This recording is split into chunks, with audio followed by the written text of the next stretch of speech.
Another daily tip: waterproofing a shower for a tile installation does not need to cost you multiple thousands of dollars. In fact, I'm going to show you how I do it for $150 per shower. The first product I throw up is Dent Shield. It cuts and handles like drywall, but it has a moisture barrier built in. There are products out there that are more difficult to work with that cost about the same.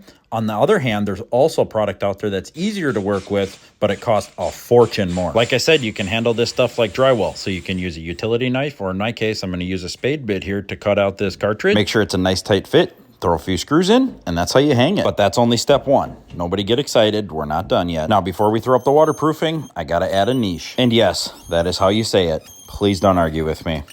I'm really not in the mood to argue today, actually.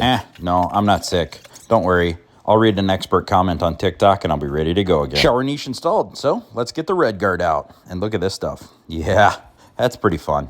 Give it a little stir. Now this stuff, this is the important bit, so we gotta do it right. The first place we have to start, taping the seams. As you can see, super easy to apply. Just use a roller or a brush and throw your seam tape up there. I'll finish painting all that on. I'll finish the seam areas, and we'll be ready to apply some tile.